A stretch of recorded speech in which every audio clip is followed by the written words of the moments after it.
Okay, good morning. This is Senate Natural Resources and Energy, and it is Friday, April 3rd.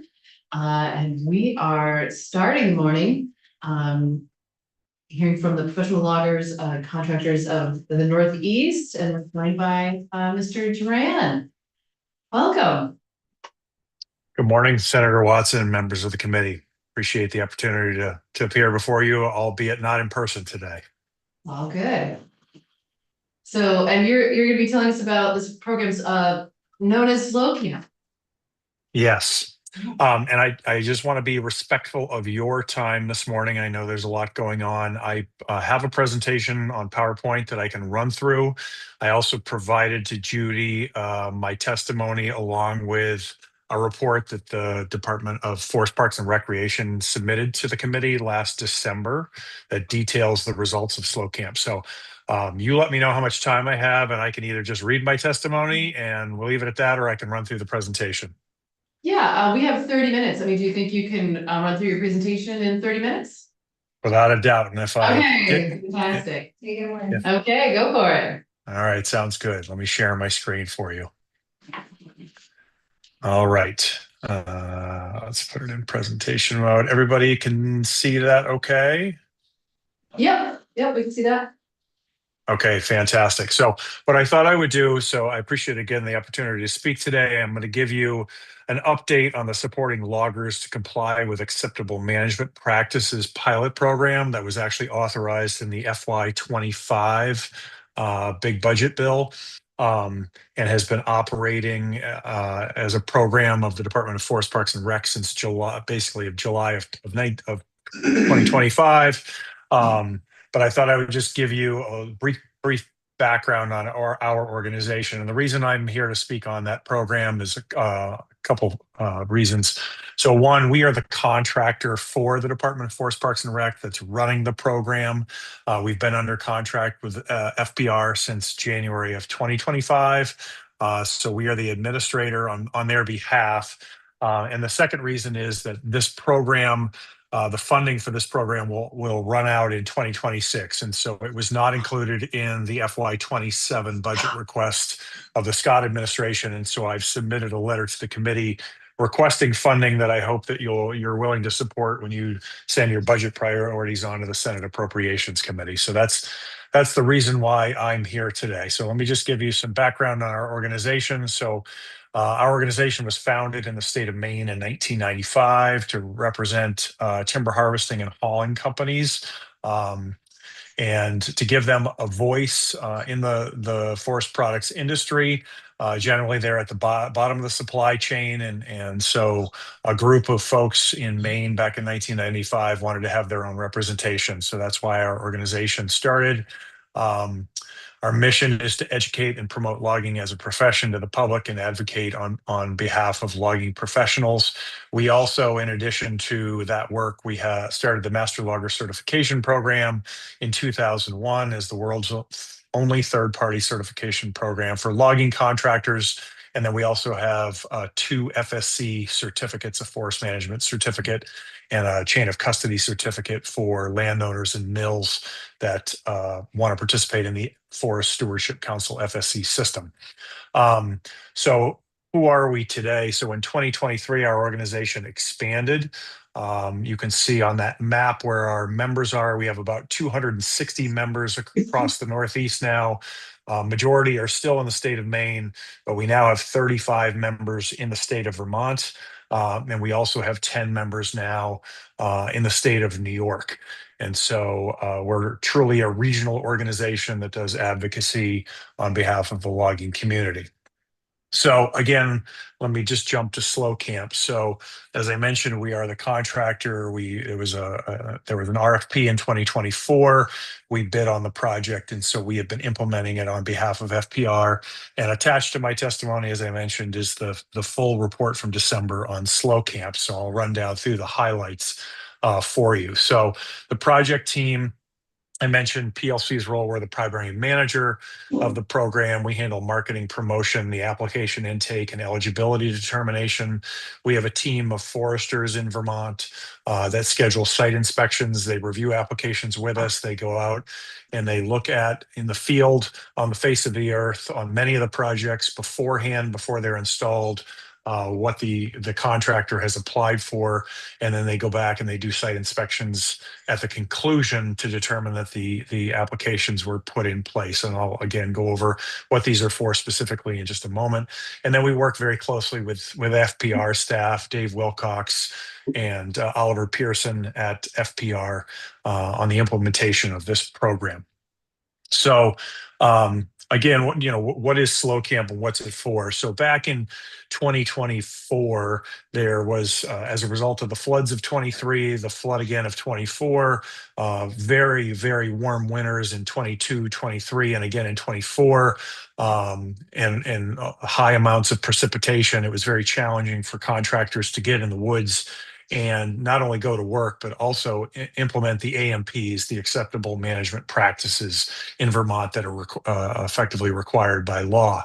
And so, contractors were being kind of faced and forced to deal with a unfunded mandate, so to speak, that they were really struggling to comply with for resiliency purposes, hardening of truck landings, bridges, culverts, stream crossings, et cetera. And so the legislature responded. This committee, as well as the House Ag Committee, responded and requested funding to expand the Water Quality Assistance Program, and in turn created Slow Camp. And so $1 million was appropriated in the FY25 budget to fund this program. About 750,000 of that is reserved for contractors for implementation of practices. I'll go into those practices in just a moment, but that's effectively what this grant program has been and continues to be. So we had conducted a digital awareness campaign, created statewide awareness, created the application.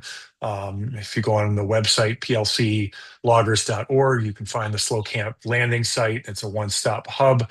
As of the report that was submitted to this committee in December, 54% of the funds had been awarded and were going through implementation. At that point in time, there was about $323,000 in Slow Camp grant funding remaining. I can tell you, as of today, there's about $200,000 remaining in funding. And so I expect that all of that funding will be awarded probably by startup again. We're moving into mud season right now. So contractors are now preparing for summertime operations, and we expect those applications will probably take up all of that funding, most likely by June at this point. That's a image of the website where you can find information on the program. So application process for contractors. Step one, they can explore the website. They submit the application for review and approval. We review that. And then once there's a signed contract in place, 75% of the funds for the project is then distributed to the contractor upon a signed agreement. And then they get to work. And so they can then move forward with these practices. Again, I'll get to the specific practices in more detail in just a moment. And then once the project is completed, we have a field forester go out and review the work that was done in the field, make sure that it was done to the AMP standards and requirements, and then we will release the final 25% to the contractor once the project has been completed and that project sign-off has been done. So it's a standards-based reimbursement. It's quality first. We pay for installed practices that meet the standards rather than requiring contractors to track their expenses by individual receipt. Again, rewards-based. We want high-quality work rather than just administrative minutia.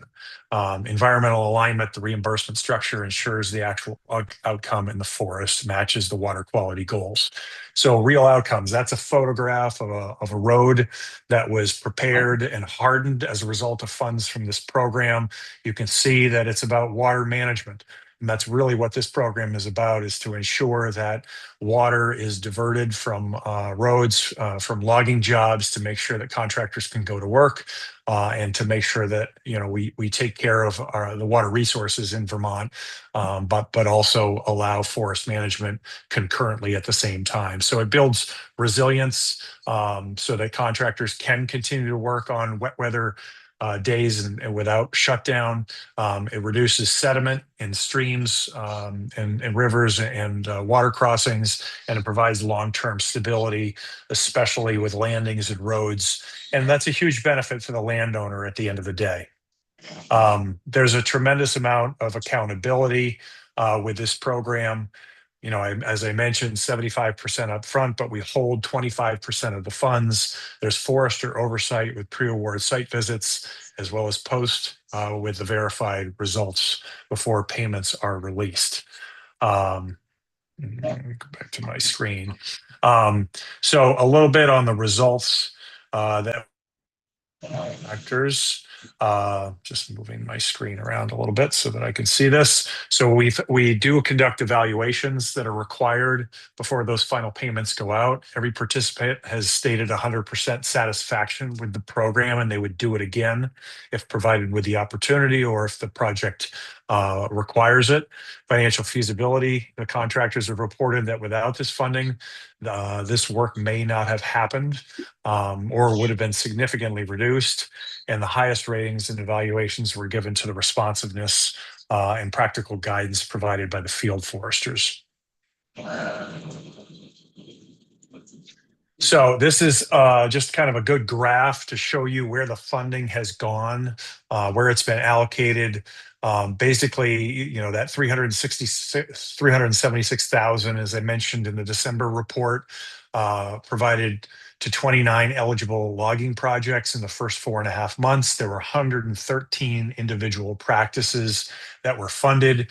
Breakdown by practice type: 75% of the funds were spent on hardening truck roads and landings, either for entrance purposes to logging operations or for processing of forest products. We had 8% go to temporary stream crossings, 13% go to skid trail improvements, and then permanent stream crossings. At that time, 4 practices installed, and about 4% of the funds went to permanent stream crossings. So you can see the majority of the funds are really going towards those hardening of truck roads and landings. And frankly, that's where most of the work is actually taking place when it comes to a logging job. You've got logging equipment, you've got processing of forest products, and then you've got trucks. And so providing that access to that point of entry and access and departure is critical, but it's also the place where you have the most runoff, the most disturbance, and it really is making a difference in terms of the quality, but also the long-term performance of the forest and protecting that water resource. So finally, kind of lessons learned along the way. Managing variability. Logging is highly sensitive to weather. It's why this program was created. And many of the factors that impact operations are beyond the contractor's control. Provides increased flexibility. This has been a one-off. This was a pilot program to start. And as I mentioned previously, I think requesting further funding to continue this is vital, but there are some changes that we've noticed along the way that would be very beneficial to contractors, including moving to a 2-year horizon for planning, but also trying to provide more flexibility for contractors. If, let's say there is an extremely wet period of time and you can't enter, but you already have an agreement in place, trying to provide that flexibility of an entrance point at a time in the future, which we can't do now. We've had hard deadlines. The program was supposed to be completed by June 30th of this year. June 30th of this year, FPR has provided an extension to get the practices done by November 30th, but that's just an example of kind of the limitations of the pilot. Operational sequencing: a multi-year window enables better sequencing, as I mentioned. So looking ahead, in the letter that I provided to you today, I think it would be important to move this from a pilot to ongoing funding.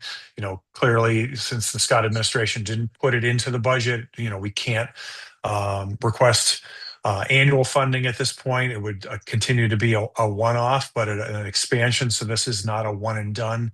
It is, I think, vital to the community, especially with respect to what's happening with markets, with tariffs, now with diesel prices that are 20% higher than they were just a month ago. There's a tremendous amount of volatility in the market right now with a lot of moving parts, so to speak. And I think having this program in place would be a vital lifeline for the logging community. So let me stop there. Again, just being respectful of time. It's 9:18. I want to provide an opportunity for questions, but hopefully that was beneficial in terms of the approach, the practices, the implementation, and why it's necessary to move forward. Yeah, thank you so much. Is there a question, comment? Yeah, both. Yeah. That was a great presentation, clear. And did any money come through in the House budget? So great question, Senator. So the House Ag Committee did request funding in their letter to the House Appropriations Committee. They requested $750,000 to continue the program. As far as I know, the House Appropriations Committee did not put it into their budget that passed 2 weeks ago. Okay. Okay. I have another question for you. So, but also, first of all, thank you. It sounds like this was a hugely beneficial and successful program, which is great. And I am wondering about the money that was appropriated for it in 2025. Was that from general fund, or was that like from clean water fund monies, or what was the source of that? Good question, Senator. So that came from general fund. Okay. Yep. Okay. And I think just to follow up to that, there was $1 million that was appropriated at that point in time, but this was a new program. The Water Quality Assistance Program had already been approved in statute, so it had existed, but there was no programming to date. So that was an initial, tranche of money that got this program up and running. We're kind of recommending 750,000 because the startup, the administration, the application, the process that has already been funded, and that is, proven to be successful. So I don't think there's any reason to request any type of, it would be a very small amount of admin for FPR to continue this. They could move it forward if they wanted to on their own. And so I think the funding that we're talking about now is really for practices. That's what it's for. It's not for administration. Okay, that's great. Yes, go ahead, Senator Williams. Thanks for your presentation and for what you do. Is there any federal funding that could be leveraged to help support what you do? Yeah, valid question as well. There really is not. Across the country, USDA has never provided funding for any type of work like this. It's always been at the state level. I think that's probably a conversation we need to continue to have with the delegation in Vermont, as well as the other states that we represent. Logging is considered forestry. Forestry is considered agriculture at the federal level. But I would say it probably is the redheaded stepchild when it becomes, an agricultural product. We've seen success with these programs at the state level. The state of New York, the Watershed Ag Council for New York City actually has a program that does this, and that really was the impetus for the program in Vermont. And that is funded directly by the city of New York. And so that's another example of whether it's state or local. Vermont has been a leader in taking the approach that this has to be funded by state because there is no federal funding available.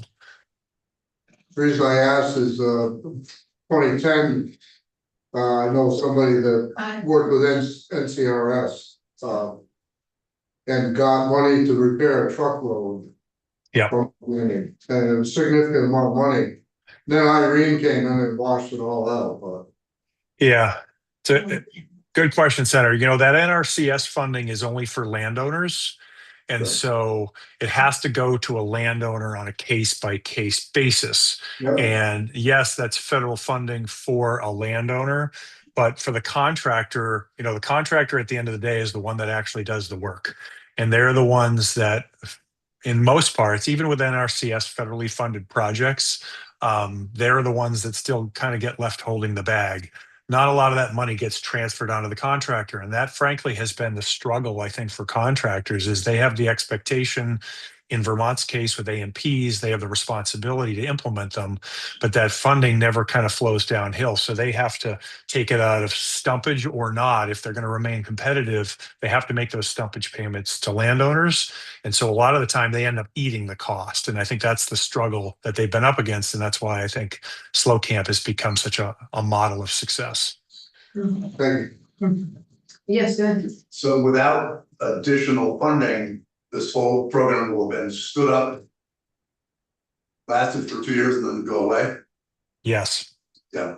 Okay, so another question I have is, how do you, a lot of times on logging jobs, I think, when in the end, the roads are trying to be reclaimed. And in the cases you're talking about, they're made permanent. How do you determine which happens when under the program? Sure. It makes sense under some circumstances to make them permanent. Yeah, it's a case by case basis. There are landings as well as roads. So I would say most of this funding has been put towards that landing establishment and the hardening of a landing. If you need to put in a small, whether it's a culvert for a crossing or a road, the roads have been very minimal. We're talking about not even a quarter of a mile. I don't think we've had any roads that are more than probably a quarter of a mile. Most of them are in a tenth of a mile, an eighth of a mile. And so the contractors have to close those out. As I mentioned earlier, the landowners are the ones who are benefiting. So in the long run, the contractor is not going to close out the road. They're not going to take this material out. They're going to leave it.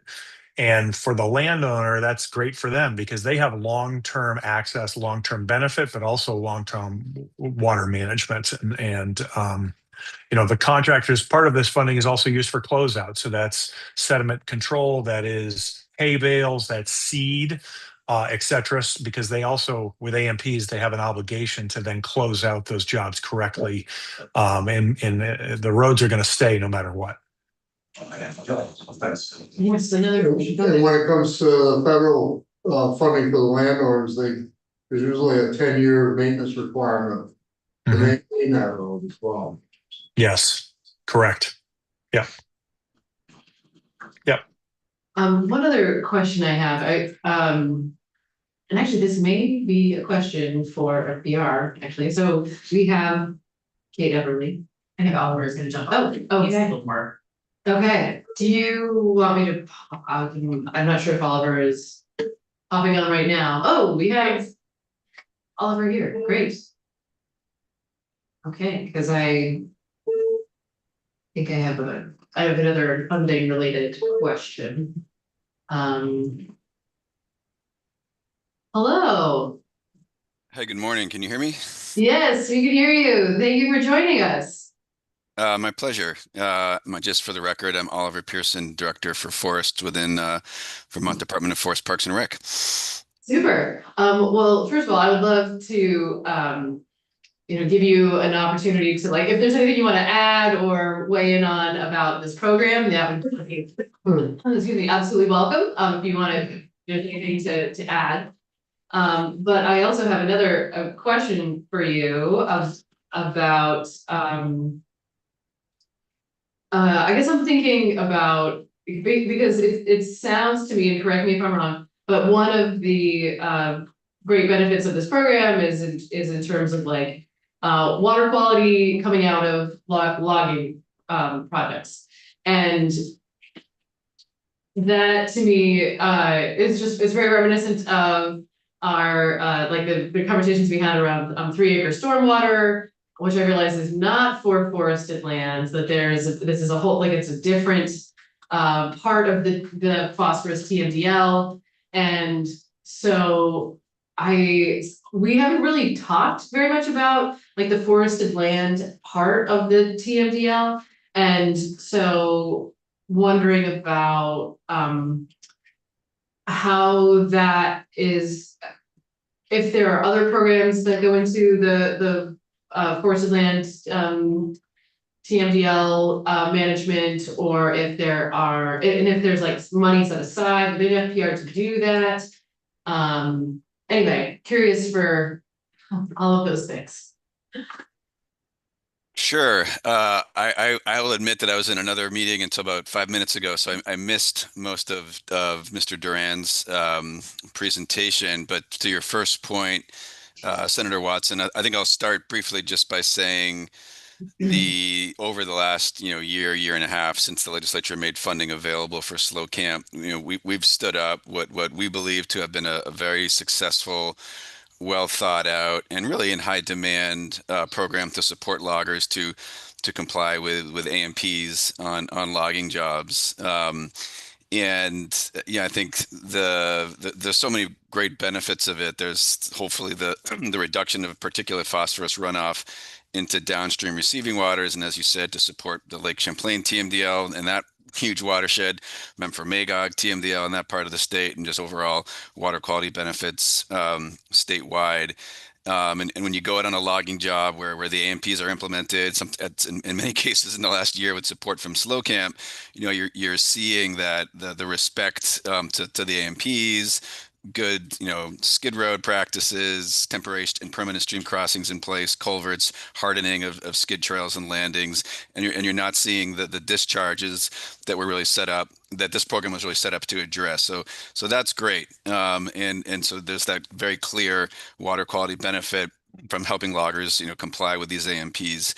Second is just helping offset the costs, which can be expensive on many logging jobs in a period when the market is tough, when a lot of loggers and mills are getting out of the industry, and we need a vibrant forest products sector to keep our forests healthy and well managed, and provide Vermonters with different forms of energy.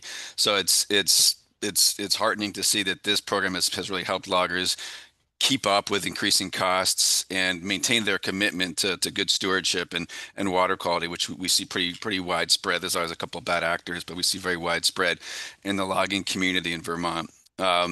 And FPR is really proud of the work we did to stand the program up, and the professional logging contractors of the Northeast, the organization that Mr. Duran represents, just frankly has done a fantastic job implementing this project. And I can say that. My colleague Dave Wilcox, who's our watershed forester, will say that. But I think more important is the feedback we've gotten from loggers who have participated directly in the program and highlighted its quick responsive time, its fair approach to assessing costs, and its ability to help them complete logging jobs without discharge, and also do some forest management projects. And I hope I'm not repeating what Mr. Duran said. Do some forest management projects that really benefited the forest, but because of other factors may not have been possible without the slow camp funding, just due to the high costs of all of the water quality practices that need to be put into for that particular logging job to be in compliance with the AMPs. And so that makes me realize that, geez, this slow camp is helping us do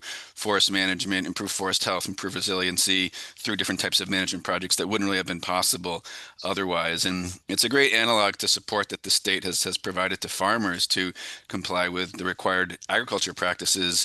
We're finally over the last year providing similar support directly to loggers. So I'll stop there. I have a whole PowerPoint presentation and a legislative report, as you know, about slow camp, so I can go into a lot more detail if the committee's interested. But Senator Watson, I'll pivot to your second question.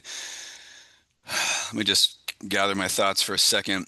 You're correct to say that the Lake Champlain TMDL considers all the different sources of phosphorus to the lake, and including sources that emanate from forested lands. And with Vermont being over 75% forested, phosphorus coming off forested lands is definitely one of the contributors to phosphorus loading to the lake. I think it's somewhere in the around 10, 15, 20% of the overall load. If I had time, I'd look at the latest state of the lake report and give you the exact figure.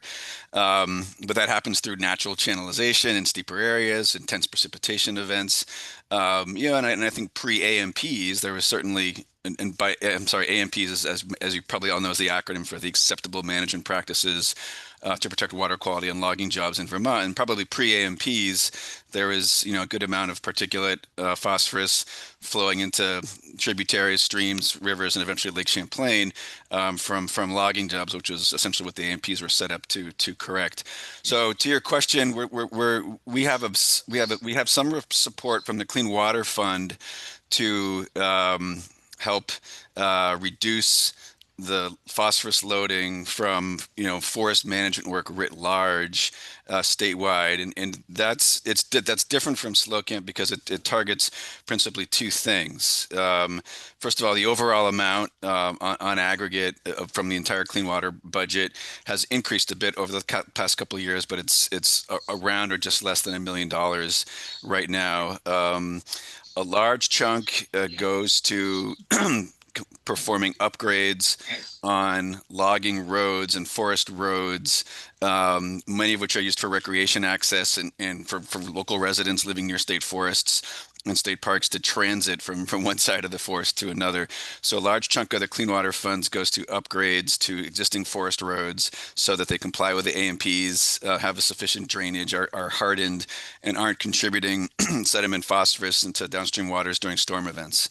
The other piece is our sort of temporary bridge, skidder bridge rental cost share program that my colleague Dave Wilcox, our watershed forester, has been implementing for years, and that makes wooden and steel bridges available, often for a very small rental fee, often in partnership with the conservation districts to loggers. And there's small wooden bridges which can be moved around easily, and there's larger steel bridges to cross larger stream crossings, which we can rent to a logger during a logging job. That they pay us for the number of months that they need to use them, or pay the conservation districts, then return them, and they're back into the program. And so some of the clean water support covers that piece as well.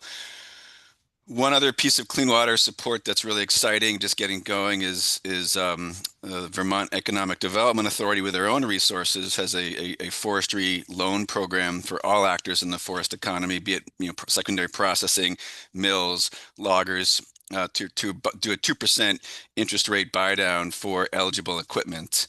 That's helpful, and they were getting applications more on the processing side, but getting from 7.5% interest, which I think is prime these days, down 2% wasn't enough of an incentive, or wasn't enough of a financial support for loggers to take advantage of that loan reduction program. And so what we did, modeled after a similar program in Maine, was work with the Clean Water Fund and the Clean Water Board to get $500,000 to sort of add to that VITA forestry loan program for logging equipment that specifically has a clean water benefit, that has larger what are called flotation wheels to reduce impact on soil, or mechanized equipment like forwarders, and cut to length harvesters that reduce the number of trips and the amount of soil compaction during a logging job. And we've helped buy interest rates with that $500,000 from the Clean Water Fund down another 2.5 percentage points for a very well-defined set of equipment that we know will have a clean water benefit. And we've also required applicants to be either Master Logger certified or LEAP certified, so that the equipment is being used in good hands by trained loggers who understand how to use it to achieve those water quality benefits. Because even the best equipment in the wrong hands can cause soil compaction, erosion, et cetera. So that program's getting going. It's being implemented by VITA, and they've had, I think it started this year, and I think they've had 3 or 4 applications already. That $500,000 won't go too far, but if we can demonstrate that there's interest and demand there, we'll see if the Clean Water Board is interested in continuing that support. So, I think also to your question, Senator Watson, every logging job that's done on state lands, which is part of a long-range management plan, and then is laid out specifically, by our state lands foresters with input from biologists, ecologists, and recreation specialists and hydrologists, et cetera, complies with the AMPs, and so that work is done, through our state lands operations budget by FPR staff. We contract out the actual logging work to loggers who have signed up to do business with the state, when we award those contracts on a competitive basis. So that's another piece of our work. There's no direct funding for that. That just sort of comes off the top, if you will, and that's an important part of our forest management work, because most of those logging jobs these days, or what we call timber sales, are oriented around forest resilience, wildlife habitat restoration, addressing forest health issues, etc. So it's both sort of meeting our statutory mandate to get forest products out to market and support the forest economy, but also achieving forest health goals at the same time. So those are the other pieces. None of those pieces that I mentioned, just to wrap up, are really providing support to loggers to comply with the AMPs in the way that Slow Camp does. So Slow Camp was sort of filling a unique gap. We were really pleased, a year and a half or 2 years ago, and I think it was 23, maybe it was 24 funding perhaps, when the legislature made $1 million available to kick off Slow Camp. That's been stood up with the manual, with the practices, with the implementer in place, with the public outreach and awareness done, and now the demand coming in from loggers. And as Mr. Duran probably shared with you, that initial $1 million will probably be fully utilized at some point this calendar year. And at that point, without additional support from the legislature, we'll sort of put Slow Camp on ice until we can figure out some other funding source, perhaps, to continue it. So I'll stop there. Sorry for the long-winded answer to your two questions. No, that's very helpful. Thank you. I appreciate that. It's good to know that, in terms of that picture of solutions, that Slow Camp was filling a specific gap in the needs. So any other thoughts or questions or concerns or anything? I answered the question. Okay, Yeah. super. All right. Well, thank you both. Thanks for joining us. This was very helpful. All right. Thanks for the opportunity. Thank Okay, you. Thank you. Okay.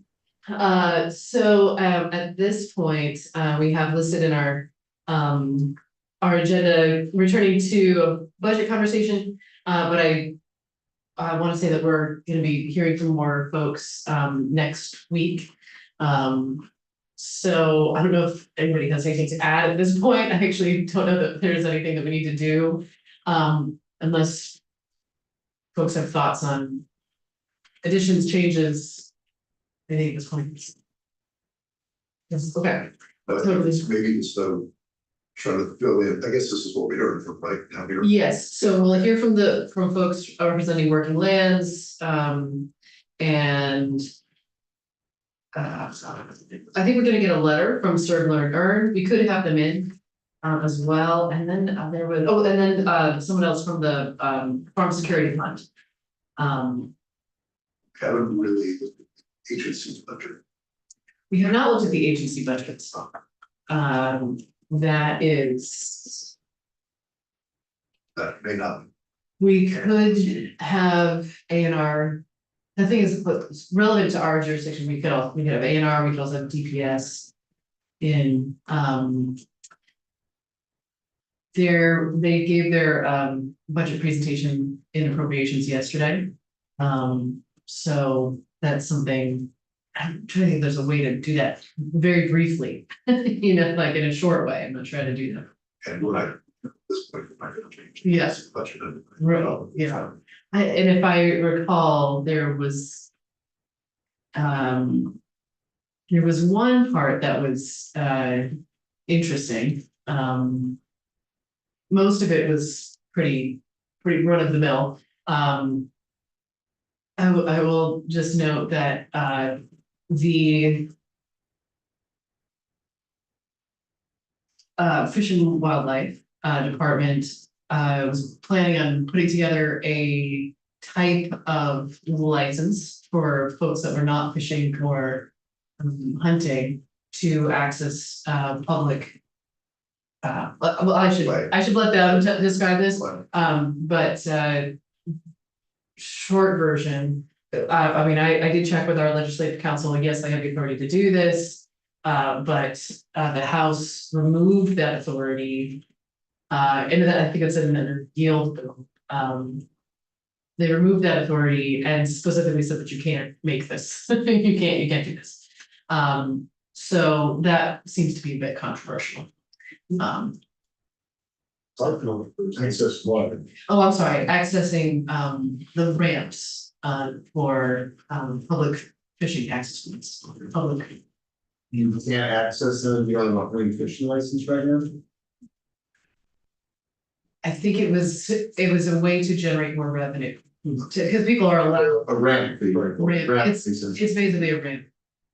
I think that would be a fair way to call it, but Okay, we should let we should let folks from the department speak to that, because that was is of interest.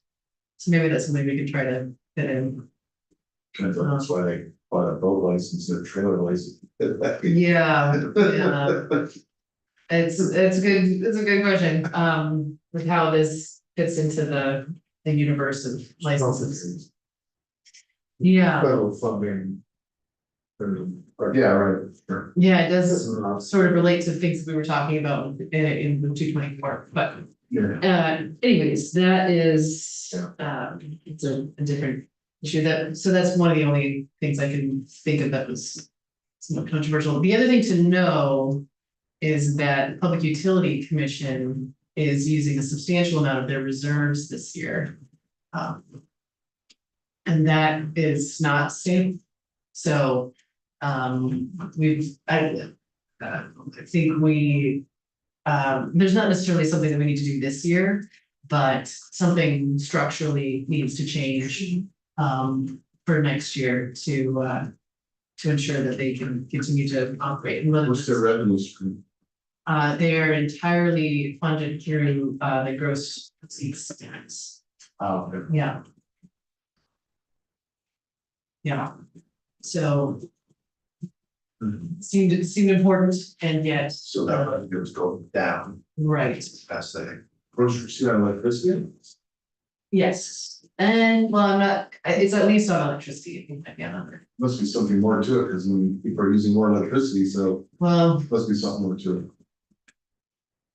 we can Yeah. also get a briefing from them as well. Yeah. But it's, yeah, yeah, something's gotta change. Okay. Okay. So with that, we're running a little bit ahead of schedule. So we are gonna take a break until 10 o'clock.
Why? Okay, this is Senate Natural Resources and Energy, coming back from a break, and we are looking at H 932, which is on our wall. And we hear from Ellen Chankowski about what this bill does. So welcome. Thank you, Ellen Jankowski, Office of Legislative Counsel. I'm here at H 932, enact relating to the regulation of forestry under Act 250. And this is one of the House Agriculture's committee bills. And the language in this bill comes from the recommendations of the Land Review Board's Wood Products Manufacturing report. Although this bill is not directly about wood products manufacturers, it is more about the forestry and logging industry specifically. It is about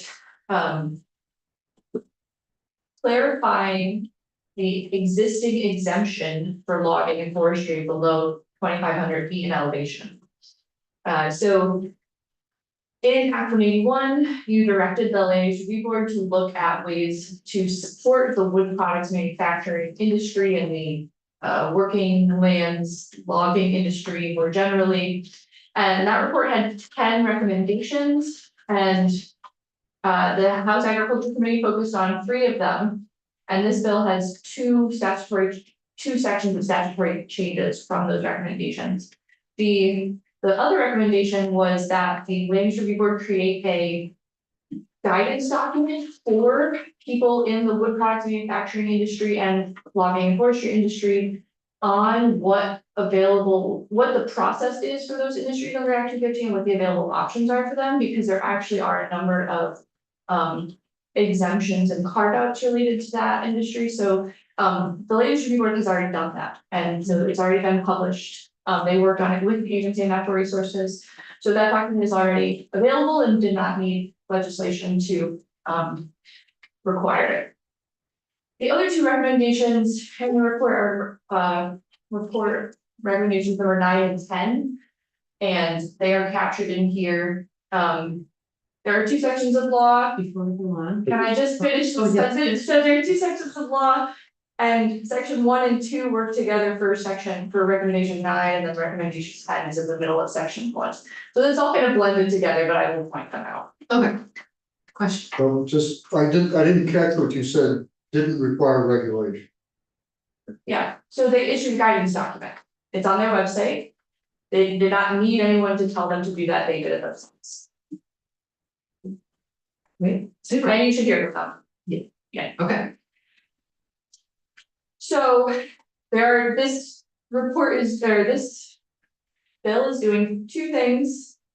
But mostly what it is doing is codifying existing practice for the exemption for logging and forestry. So under Act 250, farming, logging and forestry below 2,500 feet have been exempt from Act 250 since it was enacted in 1970. Over the years, a few details of that exemption have been added to the statute for farming. And even though forestry has also gotten the benefits of that exemption, it was not codified. So that is what you will see. So it is largely not changing law, with the exception of one thing I will point out on page 2. So section 1 is amending the definition section of Act 250 in the area where the jurisdictional triggers are. And so first it's adding language on page 1. Subdivision 6, line 13. Forestry, as referenced in subdivision B, does not include conversion of land for non-exempt uses, such as commercial or industrial purpose, constituting development as defined in this chapter. So first, in subdivision D, it is referenced that forestry is exempt. However, this is clarifying what is already true. Forestry is exempt, but if you're cutting down trees just for a commercial or industrial purpose, that is not, for site preparation of something for construction, that's not forestry. That is, if you're intending to do that to allow you to build a building, that is not exempt. That has already been true. Again, sort of just clarifying. Farther down, subsection F. When a parcel is proposed, when a development is proposed to occur on a parcel or tract of land that is devoted to logging and forestry. Only those portions of the parcel or tract that support the development shall be subject to regulation under this chapter. Permits issued under this chapter shall not impose conditions on other portions of the parcel or tract of land, onto page 2, that do not support the development or necessary mitigation areas, and that restrict or conflict with the acceptable management practices for maintaining water quality on logging jobs in Vermont. So this subsection F works with language in section 2, and it mirrors language that already exists for farming. So when a parcel does not already have an Act 250 permit, and a development is proposed to occur on a parcel that has been devoted to logging and forestry so far, and is therefore exempt, therefore doesn't have a permit. But they seek to do a development on that property, only the portions of the tract related to that commercial development will have Act 250 jurisdiction attached to it. This is true and has been true and this process has existed in the rules already. It is currently in Act 250 Rule 34, but this is making very clear in statute. This is the practice. So if an exempt activity is happening on a parcel that doesn't have an Act 250, but you want to build something that would trigger Act 250, only that portion of the parcel will have Act 250 permit and permit conditions on it. Yes, question. Is a solar field development. Solar. The construction of solar generation is not governed by Act 250, and so it is not considered development under this permitting scheme. Any questions? Okay.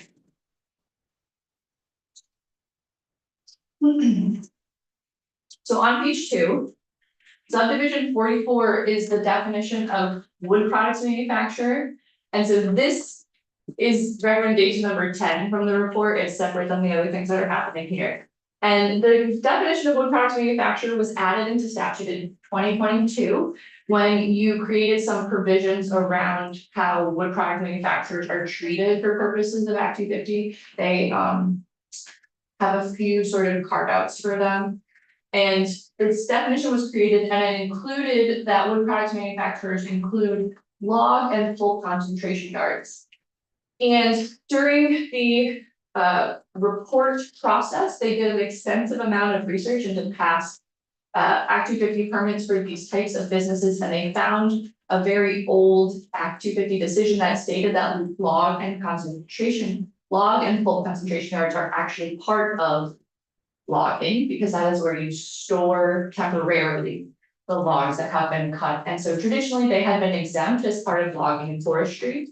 But when you created this definition, you swept them in and made them not exempt. And so striking them here returns them to exempt status as part of logging and forestry. Okay. Okay.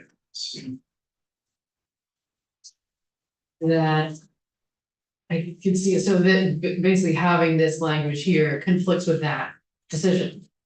Where they were like, this should be exempt. Yes, and this definition was created years ago, and that was a potential oversight that they added it to this definition. Okay, that makes sense. Okay, and then section 2 goes back to that recommendation 9, which is to treat logging and forestry as farming is treated. And so it's adding an amendment to 6081, the exemption section. It's adding language that mirrors language that already exists for farms. And it is the inverse of the language on page 1. The language on page 1 was about when a parcel doesn't have an Act 250 permit on it and commercial development is proposed, the jurisdiction is only on that part of the parcel. On the opposite end of the spectrum, if something already has an Act 250 permit, farming, logging and forestry is an exempt activity, and therefore you do not need a permit amendment for that exempt activity. And so this is what has happened, but it's being very clear in statute that no permit or permit amendment is required for logging and forestry below the elevation of 2,500 feet. that will not conflict with or violate any condition of a permit issued pursuant to this chapter. So that is one sort of clarifying thing to be aware of, is that if on the site there is a buffer required, like a stand of trees is required for mitigation or a buffer, cutting those trees down and calling it forestry is not exempt. That's in fact not allowed because that would conflict with the permit conditions. But if you're going to do logging or forestry elsewhere on the property that isn't restricted in any way, that is an exempt activity and does not need a permit amendment. Question? So if you own property that goes beyond 2,500 feet. There may be some trees that you want to cut up, you have to have a, Yes.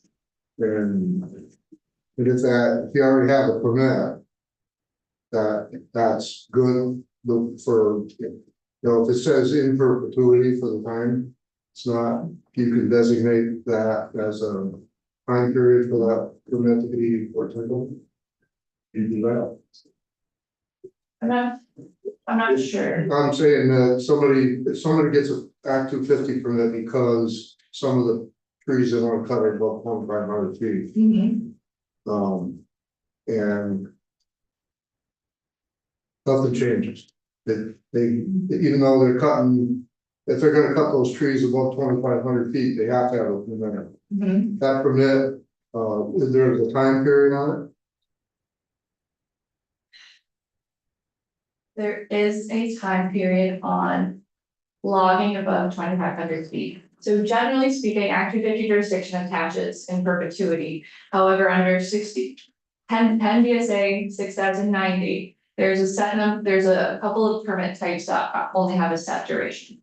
And so, yes, logging above 2,500 feet shall be for a specified period and then will expire.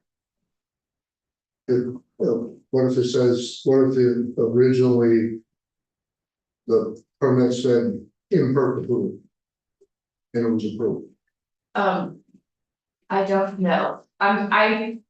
As of Act 250 jurisdiction, Okay. everything is very case by case, and I am not attempting to give you any legal advice right I don't now. want, I'm trying to put you on spot. And I so, just know if somebody has a I bet Act 250 permit to cut log. that you do. So. The district coordinators are available to take your questions. I'm happy to put you in touch with them. So there's one last sentence at the bottom of page 2 and page 3. Permit shall include a statement that logging and forestry activities consistent with this subsection and below 2,500 feet are exempt from amendment jurisdiction. So that it's very clear in the permit that activity is allowed. Okay. So. This feels like this bill is just very clarifying. I think I remember you saying that there was like one part that's kind of a change. Yeah, it's the logging in the definition 44. Oh, I see. Right, Yeah. so the other parts of this bill are codifying things that are existing practice and are in the rules. Mhm. Putting in the statute, but number 44, the definition is a change to law. Yeah, that makes sense. But restoring something that used to be true. Right. Yeah. Okay, great. Okay, I don't think I have any questions about this.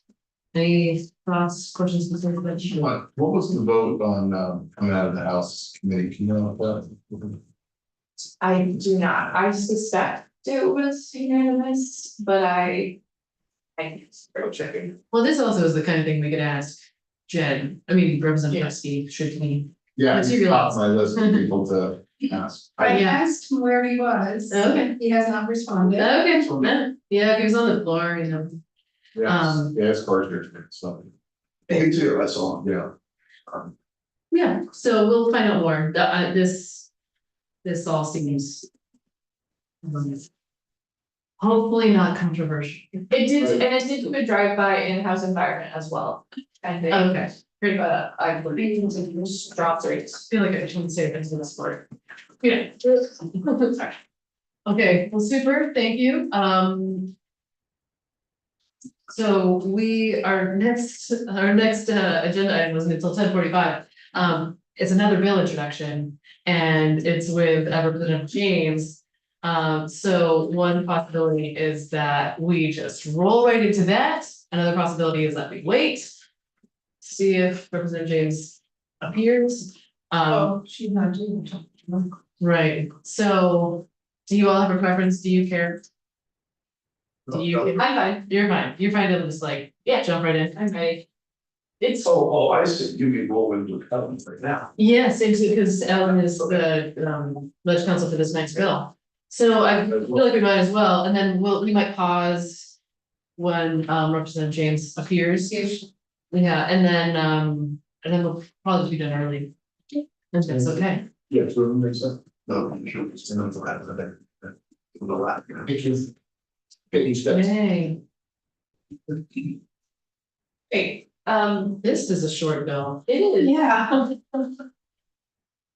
It is, okay. 8740, No inferences from that. Anyway, who knows? this is why I have more than a dozen bills moving, because many of them are short. Oh, fair enough. So.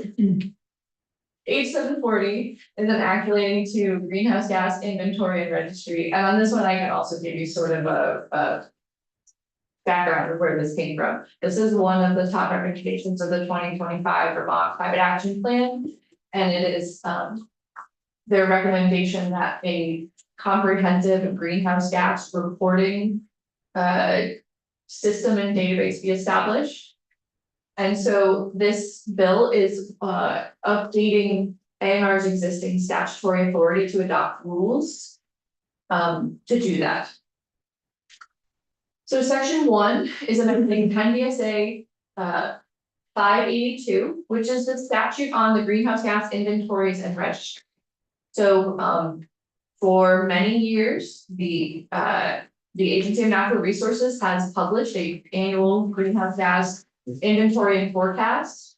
And then it was largely just a, it is a report that indicates the data on where what the greenhouse gas emissions in the state are and what sources they come from.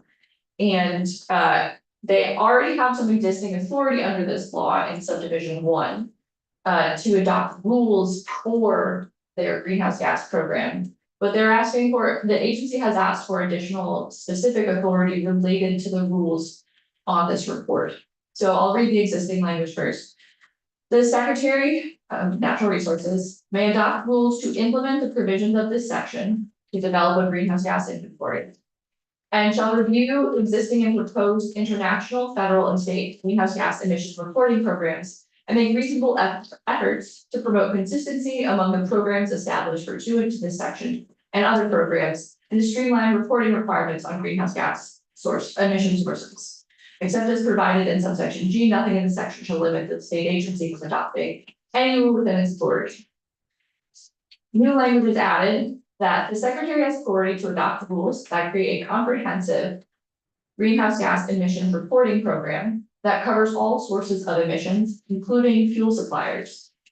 Suppliers of transportation and heating fuels covered by the rules shall comply with requests from the Secretary for information. The Secretary shall adopt a rule that at a minimum includes the types and volumes of fossil fuels sold by sector on page 2 for the transportation, residential, commercial, and industrial sectors, and by zip code, municipality, or the smallest geographic level practicable.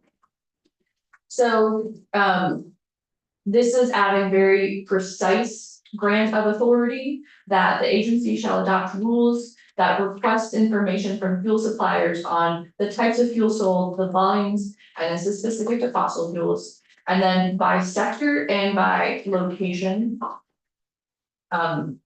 So it's much more specific than the existing authority. I guess I have one question about this section. So on page 1, line 17. So the Secretary has authority to adopt rules that create a comprehensive greenhouse gas emission reporting program I guess I'm interested in the word comprehensive. Adjectives are difficult, Yeah. and. There's a part of me that would like to be more specific, like, what are we talking about? What constitutes comprehensive? Like, what do we mean there? But I don't know if you have thoughts or if there was conversation about that word or. So, this is the first sentence of the paragraph, which I just think serves as the thesis for kind of the paragraph. The rest of the paragraph fills in the detail of what is meant by that. Okay. By providing specifically that it's for transportation and heating fuels. And then the types of things. So Okay. what I can also tell you is that ANR does have existing air pollution authority to adopt rules. And those are primarily related to direct emission sources that they have permit authority over. But there are also indirect sources of emissions. And so this program would cover both direct and indirect sources, including the fuel supplier sector, which traditionally has not had any. Is considered an indirect source and doesn't currently have any permit requirements under TNR. Okay. Thank you, that makes sense, so I'm gonna, that totally makes sense, I'm gonna let that question go. Yeah. Yes. So, And there's, I think, one other piece of information that might help. So in the first paragraph, it does reference other international, federal, or greenhouse gas data from other sources. And previously, the greenhouse gas inventory and forecast has relied heavily on the federal data from those sources. And that data is no longer. That data has some issues now, and it's less data is being collected at the federal level and may decrease further. And so this is also to address gaps that are coming about in the greenhouse gas forecast due to change at the federal level.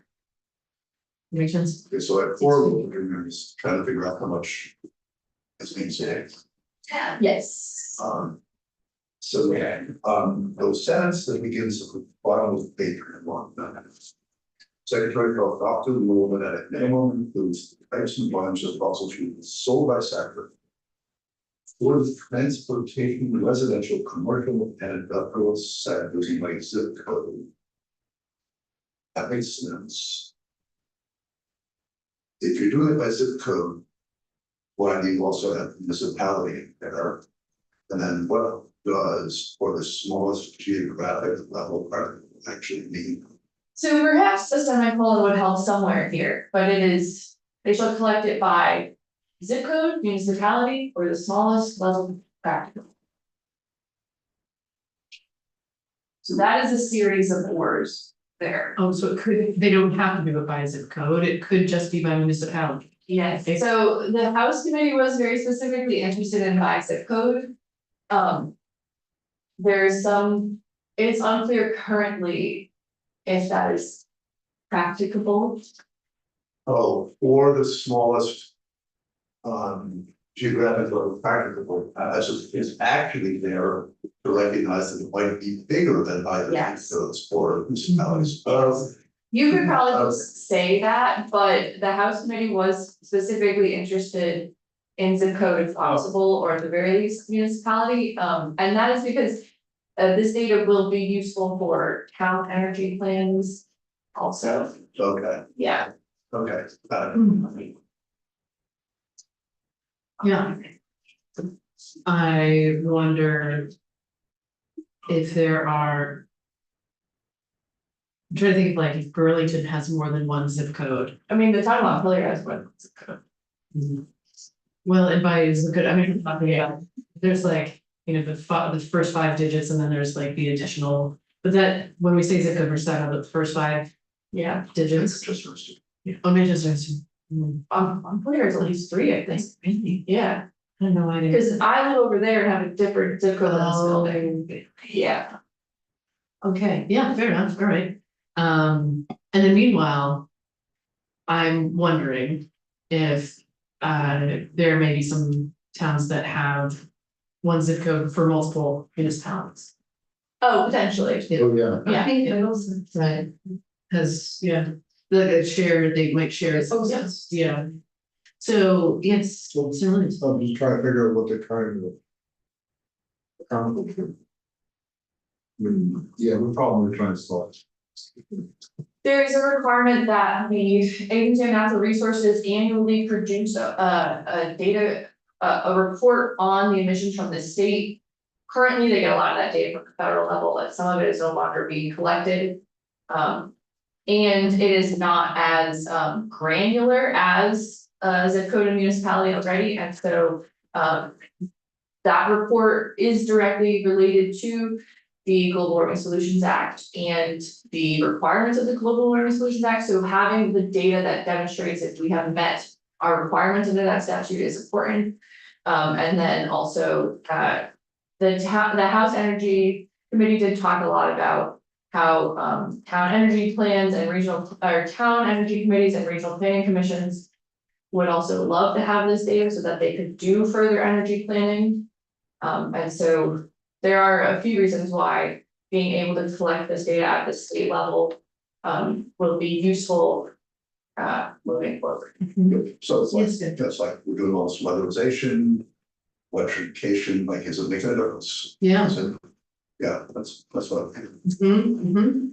Yeah, for sure. And I mean, speaking as a former member of the Montpelier Energy Advisory Committee, I feel that, like, I would have loved to have this data and been able to see our progress, and if we had been able to, leverage some dollars, like how do we direct those dollars? That would have been very helpful information. But this is also, thank you, and I think we can also see if Representative James has anything to add about that question. Oh, yeah, there's one more section. Oh, there's one section. Yeah, sorry, and Yes. it's not much more, but on page 2, section 2.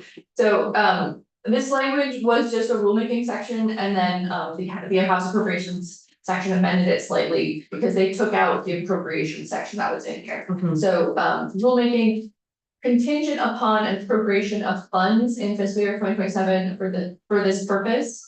On or before July 1, 2026, the Secretary of Natural Resources shall adopt final rules for greenhouse gas reporting as required under the statute. The duty to create a database for the reporting of data is also contingent upon appropriation of funds. So originally, section 2 said that the Secretary shall adopt this rule by next July. And then there was a section on an appropriation because the agency has asked that this will be a database that will live on ANR's website so that the data can be collected and then put in the database and then used for the calculation. So they have said that they will need funding to create that database and actually have someone who is the employee that does this work. And so we should hear from the secretary on that point. My understanding was that the amount of money here had been 500,000. Yes. Um, Related, and there was also a new position created. They asked for 2 new environmental analysts to work on this, and so that funding would have covered the development of the database and then the staff to do the work. Okay, and then I have one other question just about, I think I'm understanding this, but I just want to make sure that I have my understanding is correct. Because on page 1, with this new language, where the first sentence is like, we're giving them the authority to do this. Yes. But the sentence that starts on line 20 is saying, and you shall do this. Correct. It's not just like, you have the authority, but then they can just choose not to. Correct. They- There's the shall, yes. There's a shall, There you was gotta a do shall, that too. yeah. So it does, yeah, Authority is more broad and shall is more specific. yeah, well, actually. Yeah, I think so, and then also originally the rulemaking section here had the session law rulemaking provision was the shall by a deadline. And so now it's shall by that deadline if the money has been appropriated. Oh, okay. And so, yeah, if for some reason this contingency funding is an issue, You can put a shall on line 16 if you'd like. Oh. Instead it has the authority to say shall adopt the rules, no. I think you could probably go with the agency has authority and shall adopt and shall adopt. Okay. The agency has, there has been litigation recently in other states regarding the precise authority agencies have to do greenhouse gas rulemaking. There are states that are, and so clear authority is something that the agency is interested in. So this was an ask of the agency. Yes, they have asked for the word authority. Okay. Okay.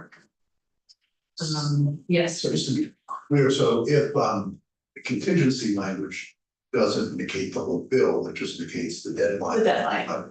Yeah, oh, okay, Bill still be there, the requirements will be there, but it might be longer. right. Yeah. And if you'd like to address that in a different way, you can. mhm. Okay. If there's no funding. Change the. Or You can, negates it. you can, right, there's still, yes, this is an awkward thing, this contingency funding language. Mhm. Yeah. Gotcha. Yeah, there's still a requirement, it's just no deadline. So Mhm, the funding will be. And They it's can little go up. fabulous, but there's still a requirement. Yeah. Okay. Great. Any other questions at this point? Got Yes, some other people that want to test plans. I have a list. Well, it's next week. Ooh, Okay. Let me know. okay. Okay. Super. All right. Well, thank you so much. Yeah. So what my thinking is at this point, because we don't expect Representative James until 11:45. Is it 11:45? Right, that's when we expect to see her. So, yeah, 11, or I'm sorry, 10, yeah, Yeah, I was gonna say. 10, sorry, 10:45. Yeah. Then I would suggest that we take a break until then. Okay. Okay, thank you.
You feeling ready? Yeah, sure. Cool. So I didn't prepare, Okay, that's fine. prepare a grand presentation or anything. So we, just so before, are we live yet or no?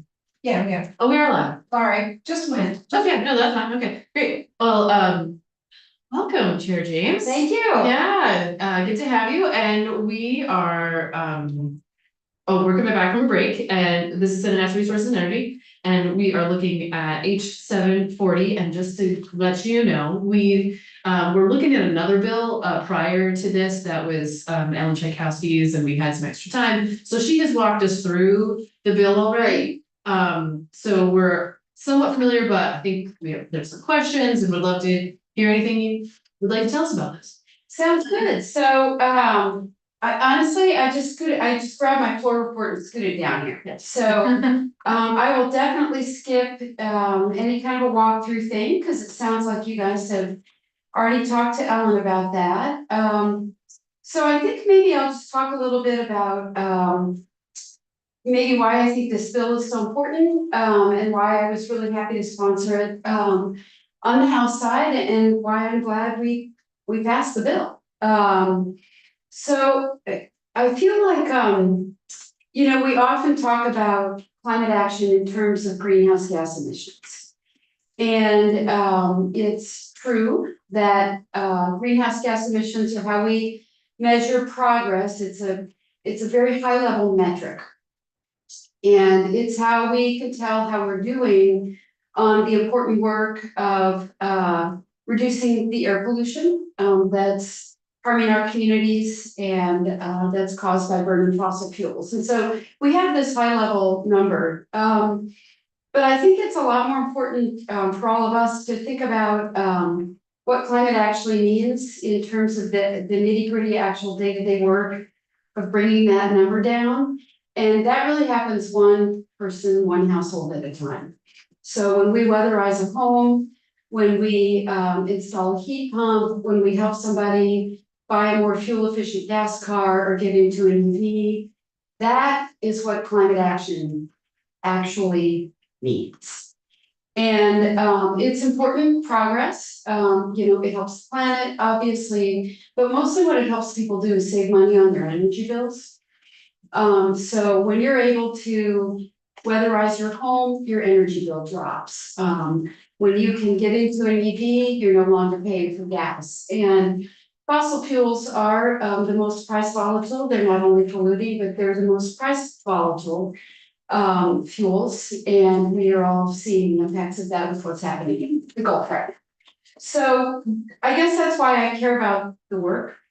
And a lot of times climate action or our efforts to really introduce thoughtful policy bogs down when we try to get over the hurdle of the upfront investment, right? So if you can afford to put on solar panels, if you can afford a fancy new EV, if you can afford to weatherize your home, you've got the cash, you make the upfront investment, you start saving big money tomorrow, and you save that money for years to come.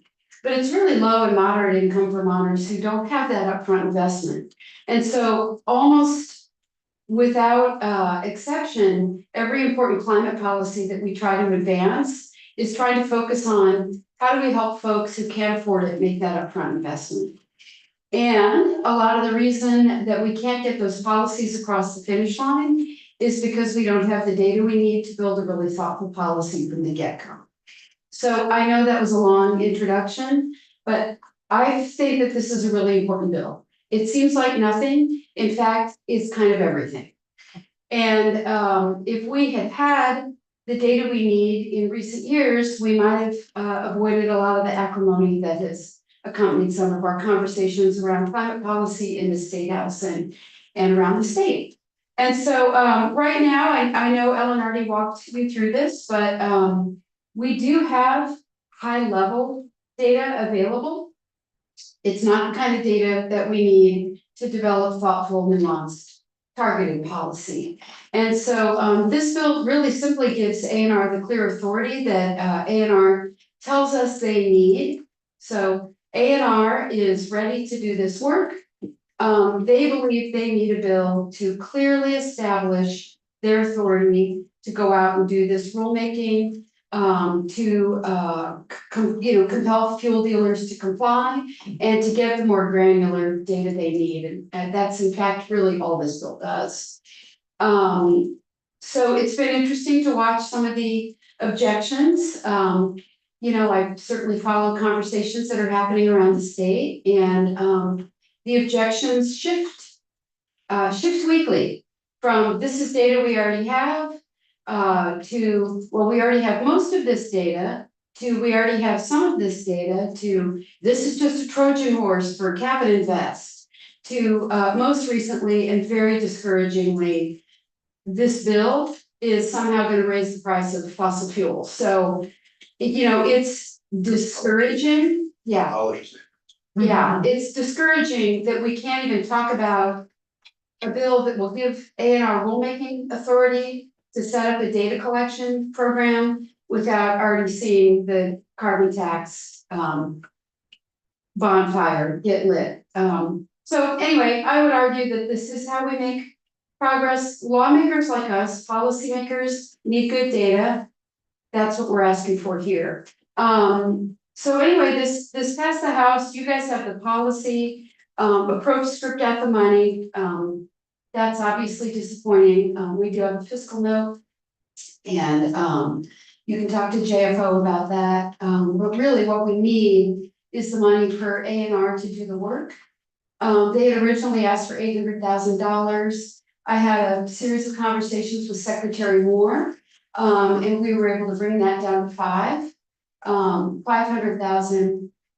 That's not with the 3 coming later. So it truly is, the ask is 500,000 base, in an ongoing appropriation for A&R. It's, the money is to hire staff. They do need a dedicated staff to do this. They want to hire a consultant to get the portal up and running. Because the idea is that this is information that fuel dealers do already have readily available. We're asking them to upload it directly to A&R, so we're going to need a simple, easy portal for that. And then down the road, A&R is anticipating that there would be quite a lot of outreach and awareness raising work they have to do, and compliance in terms of fuel dealers, just education, basically, like, here's the portal, here's how it works, we've got your data, it's not quite right, you're missing this, you're missing that. And we're not really contemplating, I don't think, like enforcement at this time. I think it would be more like, we didn't get your monthly number, or so anyway, that's what the money is for. It's A&R based, and so obviously we're very hopeful that the Senate will put the money into the budget. The contingency language you see is pretty familiar. If the money, if it isn't funded, either in this year's budget or in BAA, which I hope we don't have to go to that, but then A&R is not obligated to do the work, which would be very disappointing. Yes, So it's not for me. That's not the way that we discussed this with Ellen, exactly. Okay, what did Ellen? Because it would appear the final section here, the rulemaking section, the deadline is contingent on the $500,000, but the policy obligation is still there with or without. So it's not like the whole bill goes away, only the deadline goes away without the 500,000. I'm not an attorney. Okay, which is, Yeah, I'm not. it's actually, well, good, policy obligation can still be there, Yeah, good, in your perspective, yeah, but, just not the deadline. okay. I'm not gonna contradict what the council thinks. That for us, that was a little, it wasn't a floor amendment, obviously, but that was toward the very end of our work. We took a straw poll, and I don't think Ellen was able to come in, I'm shocked then. actually, so, good to know. So talk to us a little bit more about the funding. So, because on one level, what you describe as the fuel dealers already have it, as they can upload it. Doesn't sound too expensive on an ongoing basis? Yeah, so Where's the, you guys should definitely hear from A and R. okay. Because those were, there were some conversations between me and Secretary Moore. And then a lot of that testimony happened in approach. So I would recommend that you guys have Secretary Moore in. The thing I can tell you confidently is that the secretary is comfortable with the 500,000 base. And it would be great for you guys to hear directly from her about what that money is going to be used for. Yes. You said there was a fiscal note on this. There is, You know, and it's the 500. looking at this more closely, I actually think the way you put it might be right. Ellen might have been confused on that question. Okay, You might find a little really I was close. not under the impression that A and R still had to undertake the work. I mean, as much as I want this to happen, and you can tell that I do. Asking A and R to embark on rulemaking for an unfunded program. I don't think that's a great idea. Mhm. Yeah. So I really think it's all about the money, but back to your question about the data, and. Is this available, is this not available? This is basic sales data that fuel dealers have that they're already uploading to tax. And fuel dealers, their obligation is gonna be to upload it to a new and different portal. So the burden there is not significant. So why don't, if fuel dealers have the data, why don't we have the data? And I think that's where we've bogged down in, well, this is available, this is not available. Fuel dealers have it, they're uploading it to tax, they're uploading it to DMV. It is not available for policymakers. And so it's published. Because it's confidential. Yes, and so that gets into what is tax must share and not share with A and R.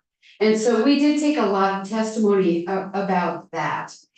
And tax has, have tax in. If tax wants to share the data with A and R, our work here is done.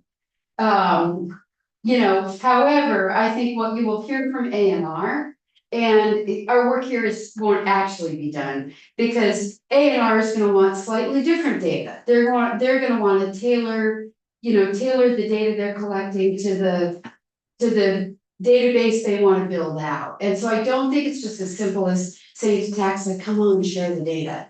But I know that tax has, I think, legitimate confidentiality concerns. I think they've, felt in the past that it's a slippery slope. So just getting the data from tax, I don't think is probably gonna be our answer. What A&R continues to explore is what they're calling reverse harmonization, where maybe A&R can share with tax. Mhm. And if they can work that out, that could also be a solution as well. It could save money in a different way down the road. But the difference is the granularity of the data. What's available right now is gallons of fuels sold by type of fuel by month. And I think what's so intriguing about what this envisions is by zip code. And if you guys have a chance to hear from the RPCs and the energy committees, they are very excited about the prospect of town energy committees and regional commissions being able to see what fuel sales are happening at their town level. Right now it's happening at a statewide level. It's in terms of policymaking, really thoughtful, targeted policymaking, it's next to useless. I have a question about smallest, since you're here, unless if you gotta go back, like if you need I to. actually don't. Okay, I mean, we're on the floor, but okay, I'm fine. okay, great, okay, just wanted to see like, I could ask more questions, but Yeah. like, you're like under, time crunch right now, like I'm Oh, it's up keeping there, here. reporting out a bill. Huh? Oh, it's up there, I have to be reporting out a bill. Yeah. I'm doing Um, a very long bill. I'm fine, I think. so, I am thinking about, just like smallest geographic level practical. Yeah, So, one hypothesis is that that could actually be quite large. hopefully not. Right, and, another hypothesis is that it could be extremely small. And, wondering about, protections for individual identities. Yeah. I think that's why we zeroed in on zip code. Okay. There were suggestions that we do it by county, Mhm. and we heard from the fuel dealers. Yeah. Nobody gathers data that way. Yeah. But they do have the zip code data available. Uh-huh, Yeah, we're not trying to get at household by right, household. exactly. I think It was really just kind of it's the type of language you put in when you wanna make sure that A and R can do its rulemaking work thoughtfully Mhm, and not run into some barrier or, mhm. I'd say that would be discussed at the rulemaking. Yeah. But, the idea here is, is to be able to say things like, geez, we've got a town, or, the smallest practical reason that is really reliant on kerosene. Mhm. Like what's up with that? That's the dirtiest fuel, how can we help So people? expensive. Yeah, it's so expensive. So, the idea is really just useful policy making tools. Mhm. And, when we discussed this bill on the floor, there were, questions about to do what with it, and I guess I would say, let's let the data, why don't we let the data tell us, Mhm, mhm. right? Like, we don't know what we're gonna, what the answer is. You Mhm. start with the data and you build a policy from there. Mhm. So I think this is such an important bill, like, if we could get, and I didn't even put in all the pitches, but this is one of the top recommendations of this year's climate action plan. It is, one of the top recommendations of Treasurer Pichak. Secretary Moore is fully behind it. So this really is about, I think, getting the bill passed so that the work is authorized and then finding the money in the budget. Mhm. Yes. So you took a straw poll, remember what it came out? 6-3. Both the policy in our committee and then on the approach, which wasn't, so basically it was 6-3 In committee. in committee. Okay. Great. And then I feel like we had a roll call on the floor, Okay. so you can look that up as well. Okay. Cause it's sad, but it's Yeah. climate policy. Yeah, So, right. all right, There we are. Thank you so much. Any other questions for Chair James? Okay. thanks for your time. Thank you. Appreciate it, yeah. Okay, that is our last piece of business, I think, for today. Any other, before we leave this as a bill, any thoughts folks want to share on this? Okay. Take some testimony and. Yep, so this is one of the bills that we're gonna take a lot of testimony on next week, along with the bottle bill. And yeah, so we're gonna have to start really like just digging into some of these bills. We had a lot of bills and not that much time. Any word on the time? What's that? Any word on? No, I have no word on the time. So, okay, well, great, so with that, we will adjourn. Bottle bill, the first time, I think, is one that has. Like, we're not gonna get, maybe not gonna get, I hope that's true. So. Right. Yeah, looking for, Is that- very nice.